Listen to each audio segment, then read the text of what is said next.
일본 거리를 걸어본 적 있으신가요? 한국인이 일본에 가면 자신이 갑자기 커진 느낌을 받습니다. 실제로 통계를 보면 한국 남성 평균 174.9cm, 일본 남성 평균 170.8cm, 약 4.1cm 차이입니다. 여성은 더 큽니다. 한국 여성 161.3cm, 일본 여성 157.9cm. 그런데 더 놀라운 건 일본인 키가 30년째 안 크고 있다는 겁니다. 아니, 오히려 작아지고 있습니다. 왜일까요? 오늘 그 이유를 감정이나 비하가 아닌 역사, 인류학, 영양학의 관점에서 왜 일본인의 평균 체격이 작아졌는지를 차분하게 살펴보겠습니다. 시작하기 전에 좋아요와 구독 한번 부탁드립니다. 영상 제작에 큰 힘이 됩니다. 먼저 일본인 체격이 작다는 건 현대의 편견이 아닙니다. 조선시대 기록부터 나옵니다. 임진왜란 당시 조선군 정찰병의 보고서. 왜군 병사들의 체격이 작고 식사량이 조선군의 3분의 1이라고 적혀 있습니다. 일본 측 기록도 있습니다. 18세기 하야시 시헤이 삼국 통람도설이라는 책을 썼습니다. 여기에 나오는 기록을 보면 조선인은 체격이 크고 힘이 세며 식사량도 일본인의 2배에 가깝다. 양쪽 기록이 일치합니다. 서양인의 기록도 있습니다. 19세기 말 영국 탐험가 이사벨라 버드 비숍, 조선을 여행하고 책을 썼습니다. 조선과 그 이웃 나라들. 여기에 이런 내용이 나옵니다. 한국인들은 중국인이나 일본인보다 체격이 크고 남성 짐꾼들은 45kg이 넘는 짐을 나른다. 제3자의 객관적 시선입니다. 그럼 현대는 어떨까요? 2016년 영국 임페리얼 칼리지 런던 연구팀 전 세계 200개 국가 대상 지난 100년간 평균 신장 변화 분석 결과는 명확했습니다. 한국 남성 100년 전 약 160cm 초반에서 현재 175cm 중반으로 성장. 성장폭 세계 상위권. 한국 여성은 더 놀랍습니다. 성장폭 세계 1위. 반면 일본은요? 1994년 이후 30년째 제자리입니다. 일본 문부과학성 조사 결과 17세 남성 평균 170.9cm, 17세 여성 평균 158.1cm. 1994년 이후 거의 변화 없습니다. 아니, 오히려 조금씩 작아지고 있습니다. 현재 기준으로 보면 한국 남성 174.9cm, 일본 남성 170.8cm, 약 4.1cm 차이. 한국 여성 161.3cm, 일본 여성 157.9cm, 약 3.4cm 차이. 이건 체감으로도 느껴지는 차이입니다. 가장 결정적인 이유, 바로 식문화입니다. 일본은 7세기 후반부터 메이지 유신 이전까지 약 1200년간 육식을 금지했습니다. 불교의 영향입니다. 살생을 금기시했고 고기 섭취는 죄악으로 여겨졌습니다. 물론 완전히 안 먹은 건 아닙니다. 하지만 공개적으로 먹을 수 없었고 일상적 식단에서 배제됐습니다. 동물성 단백질 섭취가 극히 제한됐습니다. 생선이 이를 대체했지만 성장에 필요한 영양소는 부족했습니다. 철분, 아연, 비타민 B, 이런 영양소는 육류에 풍부합니다. 그런데 1200년간 먹지 않았습니다. 결과는 성장 장애였습니다. 에도시대 남성 평균 키 157.1cm, 지금보다 13cm 작았습니다. 메이지 유신 이후 서양인을 만난 일본인들은 충격받았습니다. 서양인들은 키가 엄청나게 컸습니다. 일본 정부는 깨달았습니다. 육식을 해야 한다. 그래서 의도적으로 육식을 장려했습니다. 하지만 1200년간 금기시하던 음식 쉽게 받아들여지지 않았습니다. 그래서 만든 게 뭐냐면 스키야키, 샤브샤브, 돈카츠, 고기 거부감을 줄인 요리들입니다.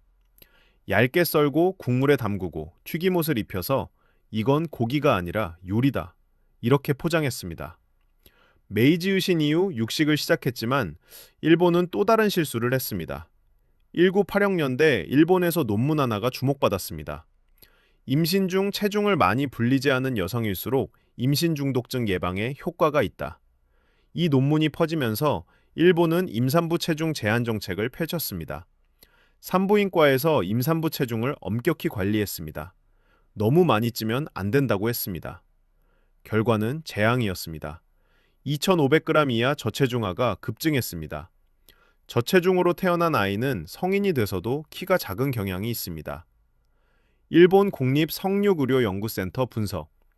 2014년 태어난 아이는 1980년 태어난 아이보다 성인이 됐을 때 키가 남성은 1.5cm, 여성은 0.6cm 작아졌다. 일본 산부인과학회는 2023년에야 정책을 바꿨습니다. 임산부 체중 증가량 하한선을 다른 나라 수준으로 올렸습니다. 40년 넘게 잘못된 정책을 유지한 겁니다. 그리고 또 하나, 일본의 이유식 문화입니다. 한국은 아이에게 쇠고기를 갈아 먹입니다. 성장에 도움이 된다고 믿기 때문입니다. 하지만 일본은 정반대입니다. 도쿄 미나토구에서 배포하는 생후 5에서 6개월부터 12에서 18개월까지 이유식 조리법을 보면 고기류가 일절 없습니다. 대신 흰살 생선과 우동이 들어갑니다. 흰살 생선을 빼면 생후 18개월까지 거의 풀만 먹여 키운다고 말할 수 있을 정도입니다. 일본인들에게 이유를 물으면 고기는 기름져서 아이에게 좋지 않다. 우동은 밀가루 반죽을 숙성시키니까 괜찮다. 이렇게 답합니다. 1200년간 육식을 금기시한 문화가 아직도 남아있는 겁니다. 그리고 가장 충격적인 연구 결과. 2019년 일본 국립이화학연구소 일본인 약 19만 명의 게놈 분석 결론은 이랬습니다. 키를 자라게 하는 유전자 변이가 도태됐을 가능성이 있다. 바바 이사오 국립과학박물관 명예연구원.